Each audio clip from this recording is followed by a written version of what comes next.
Hello friends, welcome to my education tutorial channel.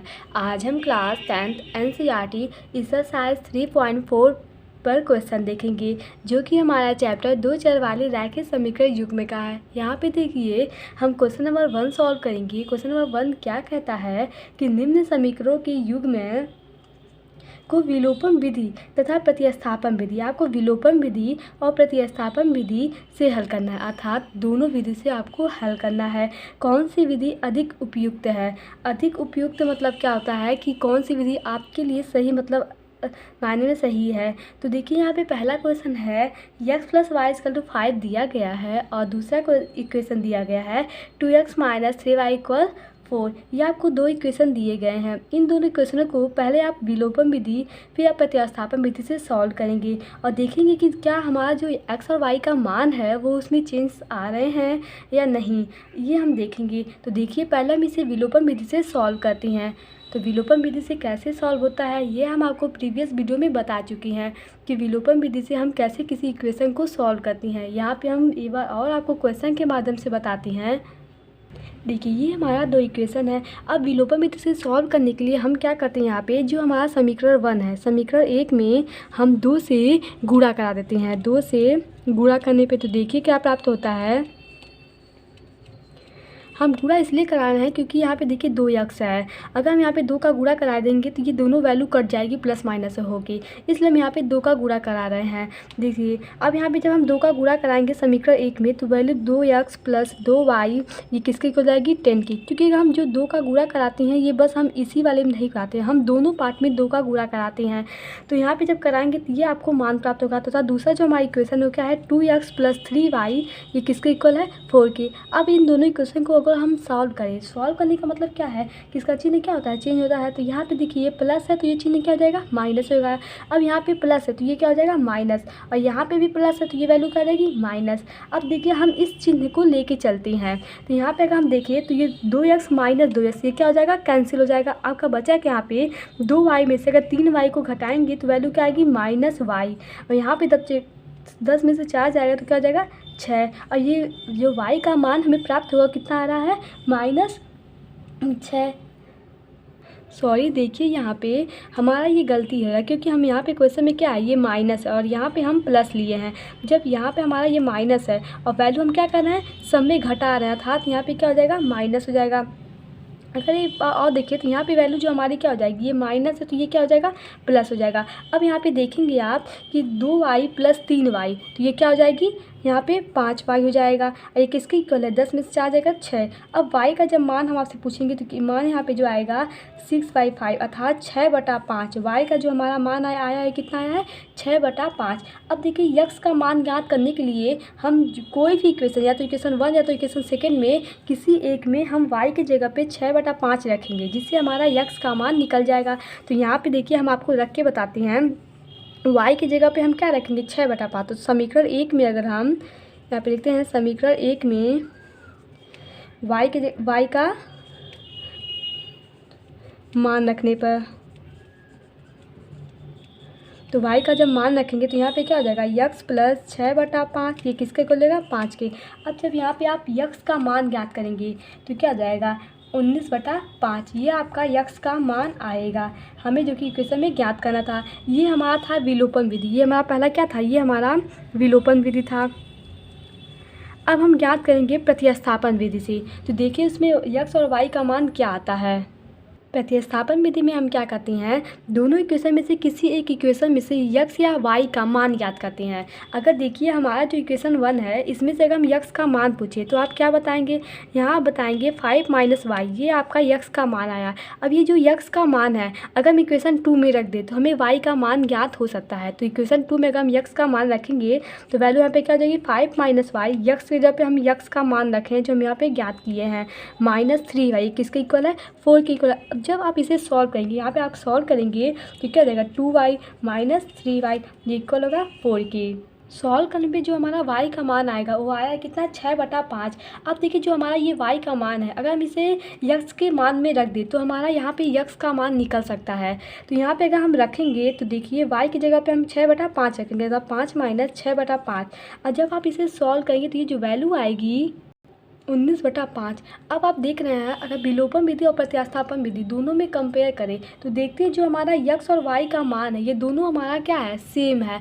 अतः इसमें मतलब कोई अधिक उपयुक्त नहीं है, दोनों मतलब कह सकते हैं कि दोनों सही है। यहाँ पे जो क्वेश्चन नंबर सेकेंड, थर्ड और फोर्थ है, देखिए यहाँ पे जो सेकेंड और थर्ड है ये दोनों सेम है। जैसे हम इक्वेशन फर्स्ट को सॉल्व किए हैं, क्वेश्चन नंबर फर्स्ट को जैसे सॉल्व किया है वैसे यहाँ पे सेकेंड और थर्ड भी सॉल्व होंगी। यहाँ पे फोर्थ में आपको सोचेंगे कि यहाँ पे x/2 है प्लस 2/3 है, इसे हम कैसे सॉल्व करेंगे। तो इस वाले क्वेश्चन को मैं बताती हूँ और ये दोनों क्वेश्चन आपके लिए होमवर्क है और आप इसे सॉल्व करके इसका आंसर x और y का मान आप इसे कमेंट बॉक्स में ज़रूर दीजिएगा। मैं सभी के क्वेश्चन कमेंट रीड करती हूँ और काफ़ी बच्चों का जो इसमें आंसर होता है वो सही होता है। इस क्वेश्चन को सॉल्व करने के लिए हमें सबसे पहले ये जो समीकरण हमारा दिया गया इसे हमें सॉल्व करना पड़ेगा। तो समीकरण में देखिए अगर हम इसका एलसीएम ले तो कितना होगा, 6 होगा। तो 2 3 6 था 3x प्लस 4y, ये किसका इक्वल हो जाएगा, -1 के। अब आप जब इसमें मल्टीप्लाई करेंगे पीछा ऐसे करके तो क्या वैल्यू होगी 3x प्लस 4y, ये किसके इक्वल हो जाएगा, -6 के। तो देखिए आपको इक्वेशन प्राप्त हो गई जैसे अन्य क्वेश्चन में इक्वेशन दिए गए थे। ऐसे ही अब हम इसे सॉल्व करेंगे। यहाँ पे देखिए हम इसे कैसे सॉल्व करते हैं, यहाँ पे हम इसका भी मल्टीप्लाएंगे तो क्या वैल्यू होगा 3x माइनस वाई अपान 3, ये किसके इक्वल होगा 3 के। अब यहाँ पे आप देखेंगे तो ये वैल्यू किसकी क्या आएगी 3x माइनस वाई जो कि इक्वल होगा 9 के। ये हमारा दो इक्वेशन हमें प्राप्त हुआ है। अब इन दोनों इक्वेशन को हम सॉल्व करेंगे पहले विलोपन विधि से फिर प्रतिस्थापन विधि से। अब देखिए इन दोनों इक्वेशन को हम सॉल्व करेंगे। यहाँ पे हम देखे हैं कि ये प्लस वैल्यू तो ये क्या हो जाएगी माइनस हो जाता है। यहाँ पे अगर माइनस वैल्यू है तो ये वैल्यू क्या होती है प्लस। यहाँ पे देखिए ये वैल्यू +9 है तो ये वैल्यू क्या हो जाएगी -9। इनके जो चिन्ह होते हैं साइन जो होते हैं वो क्या होते हैं चेंज हो जाती हैं। अब देखिए यहाँ पे +3x है और यहाँ पे -3x है तो ये दोनों वैल्यू कैंसिल हो जाएंगी क्योंकि +3x और -3x वैल्यू क्या होती है 0 हो जाती है। अब यहाँ पे 4y है ये +y है, आप इस चिन्ह को नहीं लेंगे। यहाँ पे जो हम प्लस लिखे इस जो नया चिन्ह हम यहाँ पे लाए हैं उसे आप लेंगे। ये +y है ये +4y है ये +y है तो यहाँ पे क्या हो जाएगा +5y। अब देखिए यहाँ पे -9 है और ये वैल्यू क्या है -6 है तो जब यहाँ पे करेंगे तो वैल्यू क्या देगी -15। अब देखिए जो हमें y का मान प्राप्त होगा वो क्या आएगा -3। अब ये जो y का मान हमें प्राप्त हुआ है ये हम किसी भी इक्वेशन में रख के x की वैल्यू फाइंड कर सकते हैं। तो यहाँ पे देखिए हम इक्वेशन फर्स्ट में y का मान रखते हैं और यहाँ पे हम सेकंड में रखेंगे तो और हमारा जो कैलकुलेशन होगा वो थोड़ा कम होगा। तो वैल्यू रखने पे यहाँ पे हमारा जो यक्स का मान आ रहा है क्या आ रहा है 2 आ रहा है। यहाँ पे अगर यक्स तथा वाई के जो मान हमें आ रहे हैं वो वाई का मान -3 और यक्स का मान -2, यही हमारा इसका आंसर होगा। अब देखिए इसे हम प्रतिस्थापन विधि से सॉल्व करेंगे। अब देखिए यहाँ पे हमारा दो इक्वेशन है, इसे हमें प्रतिस्थापन विधि से सॉल्व करना है। तो हम आपको बताए थे किसी भी इक्वेशन में से हम यक्स और वाई का मान ज्ञात करते हैं। अगर देखिए इस इक्वेशन में से हम वाई का मान वैल्यू फाइंड करें तो क्या आएगी -y किसके इक्वल होगा 9 - 3x से। अगर हम माइनस दोनों तरफ कॉमन ले लें तो वैल्यू 3x - 9 हो जाएगी। अतः y का जो मान हमें प्राप्त हुआ यहाँ से तो 3x - 9 ये y का मान अगर हम इस इक्वेशन में रख दें अर्थात यहाँ पे हम रखें इक्वेशन फर्स्ट में 4। अब y का मान हम क्या रख रहे हैं y = 3x - 9, ये हम y का मान है ये किसके इक्वल है -6 से। अब जब आप इसे सॉल्व करेंगे तो यहाँ पे क्या हो जाएगा ये इक्वल हो जाएगा -6 से। अब यहाँ पे देखिए हमें x की वैल्यू फाइंड करना है तो देखिए वैल्यू क्या आती है। तो यहाँ पे आप देखते हैं यक्स की वैल्यू हमें ज्ञात करने पे यक्स का मान 2 आ रहा है। अब यही जो यक्स का मान है इसे हम y वाले वैल्यू में रखें तो हमें y की वैल्यू फाइंड हो सकती है। तो y के हम यहाँ पे 3 यक्स की जगह पे 2 रखेंगे तो यक्स की जगह पे आप 2 रखेंगे तो यह वैल्यू क्या देगी यहाँ पे y का मान आया हमारा -3। अतः हम देखते हैं कि जो हमारा विलोपन विधि है वो क्या है वो अधिक उपयुक्त है सॉल्व करने में हल करने में। अब देखिए हम नेक्स्ट क्वेश्चन लिए हैं। क्वेश्चन नंबर 2 क्या कहता है कि निम्न समस्याओं में रैखिक समीकरणों की युग्म बनाइए। क्या बोला है कि निम्न समस्याओं में आपको मतलब कोई प्रॉब्लम दिया गया है उसे आपको रैखिक समीकरण में बनाना है, रैखिक समीकरण बनाना है और उनके हल यदि उनका अस्तित्व हो तो विलोपन विधि से ज्ञात कीजिए। उनका हल भी हमें ज्ञात करना है और विलोपन विधि से मतलब इसे सॉल्व करना है। जैसे मतलब ये बोल दिया है कि हमें इसे विलोपन विधि से ही सॉल्व करना है, मतलब प्रतिस्थापन विधि और वज्र गुणनखंड विधि से नहीं सॉल्व कर सकते। इसे सॉल्व करना है तो सिर्फ विलोपन विधि से।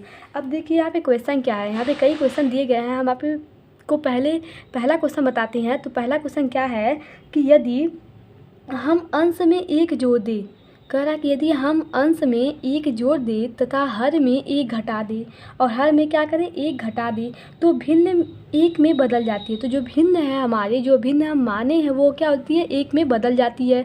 यदि हर में एक जोड़ दे तो यह 1/2 हो जाती है। तो वह भिन्न ज्ञात कीजिए। ये हमसे पहला क्वेश्चन कहा है। अब देखिए इसे हम सॉल्व कैसे करते हैं।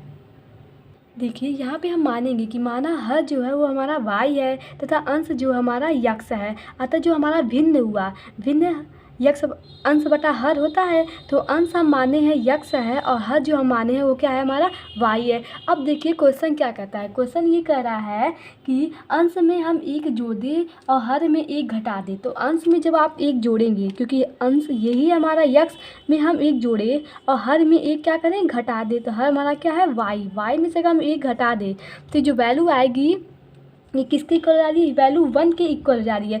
अब देखिए इसे हम सॉल्व कैसे करेंगे। यहाँ पे -1 है।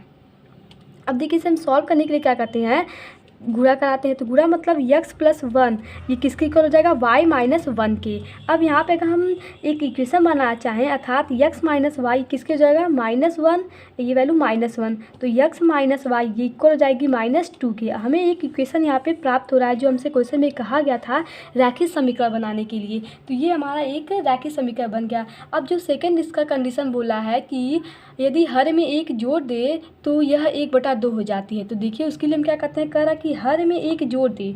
जो हर है वो क्या है, अंश हमारा यक्स है और हर में हमसे बोला है कि एक जोड़ दे। हर हमारा y था, यहाँ पे हर देखिए हमारा y था, इसमें हम क्या किए हैं, एक जोड़ दिए हैं। तो ये इक्वल हो गया 1/2 के। ये हमसे सेकेंड मतलब जो रीजन है वो हमसे बोला है ऐसे। अब देखिए इसे हम सॉल्व करेंगे तो यहाँ पे क्या आ जाएगा, 2x ये इक्वल हो जाएगा y + 1 से।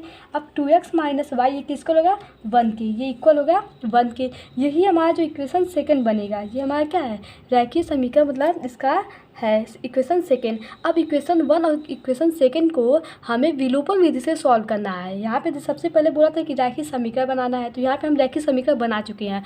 अब देखिए इसे हम विलोपन विधि से कैसे सॉल्व करते हैं। अब देखिए इन दोनों क्वेश्चन का हम सॉल्व करते हैं। यहाँ पे देखते हैं ये हमारा जो माइनस, ये क्या होता है, प्लस हो जाता है। ये वैल्यू प्लस है तो ये वैल्यू क्या आ जाएगी, माइनस हो जाएगी। यहाँ पे ये प्लस है तो ये वैल्यू क्या आ जाएगी, माइनस हो जाती है। हम आपको बताएं ऐसे सॉल्व करने के लिए। अब देखिए यहाँ पे ये वैल्यू यक्स है और यहाँ पे क्या है, -2x है। तो जब आप इसे सॉल्व करेंगे तो वैल्यू क्या आएगी, यक्स आएगी, माइनस यक्स आएगी। अब देखिए यहाँ पे -y है, यहाँ पे +y है, तो दोनों क्या आ जाएंगी, कैंसिल हो जाएंगी। और यहाँ पे देखिए तो -2 और -1 तो वैल्यू क्या होती है, ये माइनस है। -2 - 1 तो वैल्यू होती है -3। अब यहाँ पे अगर हम यक्स का मान पूछे तो यक्स का मान क्या आया है, 3। ये हमारा यक्स का मान है। अब देखिए जो यक्स का मान आया है इसे हम किसी भी क्वेश्चन में रखते हैं, या तो इक्वेशन 1 में रखे या तो इक्वेशन सेकंड में रखे। तो अगर हम समीकरण 1 में रखे तो x - y = -2 आपको दिया गया है। x की जगह पे हम 3 रखेंगे तो y का मान देखिए यहाँ पे क्या आता है, 5। ये हमारा y का मान है। अतः हमारा x तथा y का मान ज्ञात हो गया। अगर हम आपसे भिन्न पूछे, भिन्न हमारा क्या था, जो हम भिन्न लिए थे वो क्या था, वो x/y था।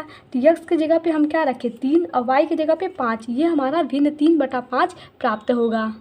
देखिए क्वेश्चन नंबर 2 अब क्या कहता है। क्वेश्चन नंबर 2 है कि 5 वर्ष पूर्व नूरी की आयु सोनू की आयु की 3 गुनी थी।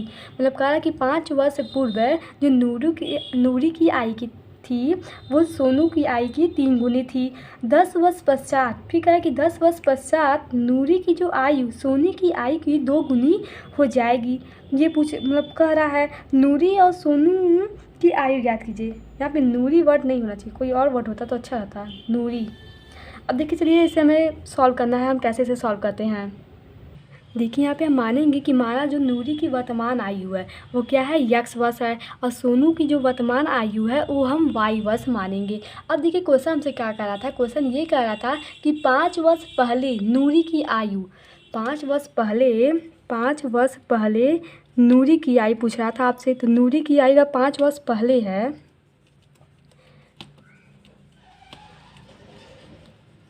तो यहाँ पे देखिए 5 वर्ष पहले में हम आपको बताए थे कि हम माइनस करते हैं क्योंकि हम पीछे जा रहे हैं। तो पहले में क्या करेंगे, माइनस करेंगे। ऐसे हम कहें कि 5 वर्ष पहले यहाँ पे क्या है, सोनू की जो वर्तमान आयु है ये क्या हो जाएगी, y - 5, x - 5 और y - 5।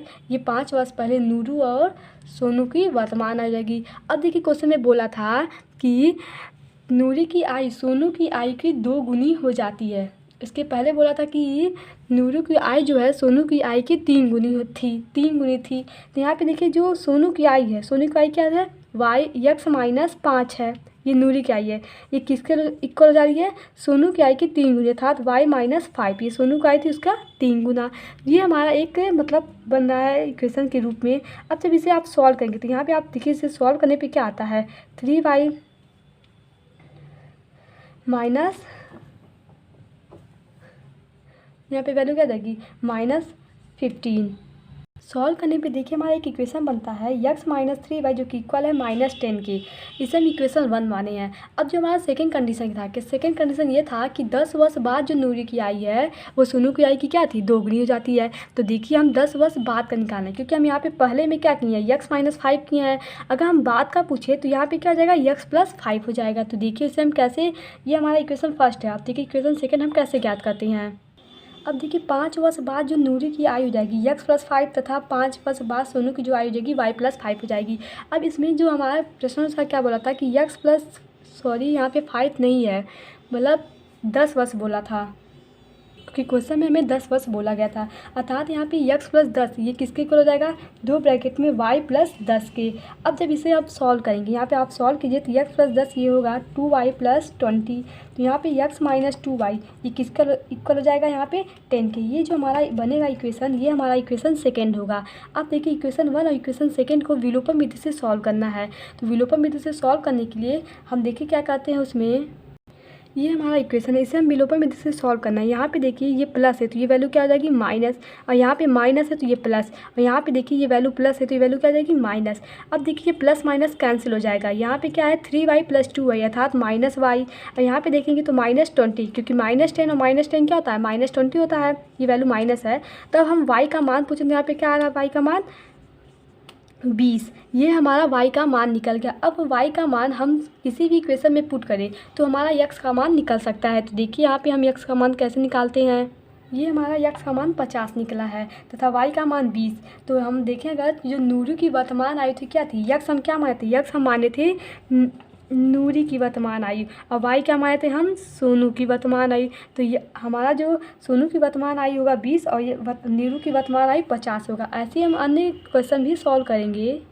अब देखिए जो इक्वेशन थर्ड है, क्वेश्चन थर्ड है, वो क्या कहता है कि 2 अंकों की संख्या के अंकों का जो योग है वो 9 है। 2 अंक की कोई संख्या है, उनके जो अंक हैं उनका जो योग है वो क्या है, 9 है। इन संख्या का 9 गुना संख्या के अंकों को पलटने से बनी संख्या का 2 गुना है, वह संख्या याद कीजिए। मतलब जो हम संख्या लिए हैं उस संख्या को अगर पलट दिया जाए तो उनसे जो बनी संख्या होगी वो 2 गुनी है, तो वह संख्या हमें ज्ञात करना है। देखिए इसे कैसे सॉल्व करेंगे। यहाँ पे हम आपको इक्वेशन बता दे रहे हैं कि कौन सा इक्वेशन मतलब प्राप्त होगा, और उसे विलोपन विधि से आप सॉल्व करेंगे, जिसका आंसर आप कमेंट बॉक्स में हमें देंगे। यहाँ पे देखिए हम माने हैं कि हमारा 2 अंकों वाली संख्या का जो इकाई अंक है वो x है तथा जो इसका दहाई अंक है वो y है। अब देखिएगा हम आपसे संख्या पूछे तो संख्या क्या होता है, संख्या यहाँ पे निकला 10y + x। ये हमारा इकाई है, ये हमारा दहाई है। दहाई के लिए हम क्या करते हैं 10y लिखते हैं, क्योंकि 10y इसलिए क्योंकि दहाई वाला अंक है। अगर हम सैकड़ा वाला यहाँ पे पूछता तो सैकड़े में क्या लिखते हैं, 100 लिखते हैं, 100z या कुछ और लिखते तो वहाँ पे 100 होता। तो यहाँ पे देखिए x 10y + x, ये आपका संख्या प्राप्त हो गया। अब संख्या क्या मतलब कर रहा था क्वेश्चन में कि जो इनके इकाई और दहाई है इनका जो योग है था प्रश्नानुसार यहाँ पे इनके x + जो y है ये किसके इक्वल है, ये इक्वल है 9 की। ये हमारा एक इक्वेशन क्वेश्चन में दिया गया था। अब फिर बोला था कि अगर अंक उल्टने से प्राप्त संख्या, अब देखिएगा हम जो अंक है उसे उलट दें तो प्राप्त जो संख्या वो क्या हो जाएगा, यहाँ पे 10x उल्टेंगे तो क्या हो जाएगा 10x हो जाएगा +y, क्योंकि हम x और y को क्या कर रहे हैं उलट दे रहे हैं, अर्थात x की जगह पे y और y की जगह पे x हो रहा है। तो देखिए इसके आगे क्या आता था प्रश्नानुसार, आगे आपसे बोला था कि इस संख्या का 9 गुना संख्या के अंकों को पलटने से बनी संख्या का 2 गुना है, अर्थात जो ये संख्या है इसका 9 गुना, तो 10y + x का 9 गुना ये बोला था। फिर कह रहा है कि संख्या को पलटने से जो बनी संख्या है, संख्या को पलटने से, तो यहाँ पे हम पलट दिए, ये हमारी संख्या बनी है, इसका 2 गुना है तो इसका हम 2 गुना अर्थात 2 का इसमें गुणा करा दें। अब जब इसे आप सॉल्व करेंगे तो आपको एक इक्वेशन प्राप्त होगा। इसे आप सब सॉल्व कीजिएगा तो आपको एक इक्वेशन जो मिलेगा वो क्या होगा, यहाँ पे इक्वेशन जो होगा x माइनस 8y ये इक्वल होगा 0 के। ये आपको एक यहाँ से इक्वेशन प्राप्त होगा। ये हमारा इक्वेशन सेकेंड है। अब इक्वेशन 1 और इक्वेशन सेकेंड मतलब समीकरण 1 और समीकरण 2 को हम विलोपन विधि से सॉल्व करेंगे। ये आप सॉल्व करेंगे और इसका आंसर कमेंट बॉक्स में देंगे। अब देखिए जो क्वेश्चन नंबर 4 क्या कहता है कि मीना 2000 निकालने के लिए एक बैंक गई। उसने जाची से 50 रुपये तथा 100 के नोट देने को कहा। मीना ने कुल 25 नोट प्राप्त किए। ज्ञात कीजिए कि उसने 50 रुपये और 100 रुपये के कितने कितने नोट प्राप्त किए। आपको ये ज्ञात करना है कि जो 50 और 100 के नोट थे वो कितने कितने रुपये वो प्राप्त किए, कितनी उनकी संख्या थी। तो देखिए इसे हम कैसे सॉल्व करते हैं।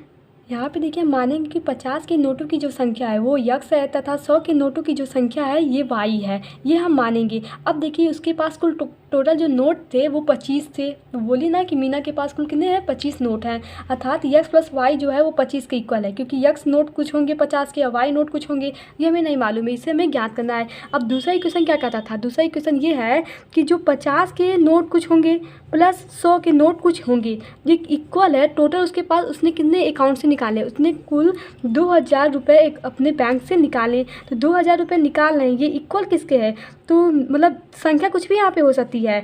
हम यहाँ पे क्या ले रहे हैं 50x, मतलब जो संख्या होगी वो 50 का कुछ मतलब होगा यहाँ पे 2 1 जो भी हो, यहाँ पे 100 का ऐसे कुछ यहाँ पे आएगा। ये किसके इक्वल होगी, ये 2000 के इक्वल है। ये हमारा इक्वेशन सेकेंड है। अब देखिए समीकरण 1 और समीकरण 2 को ये आप सॉल्व करेंगे और इसका आंसर जो x और y का मान है ये आप हमें कमेंट बॉक्स में देंगे। अब देखिए यहाँ पे हम क्वेश्चन नंबर 2 ले रहे हैं।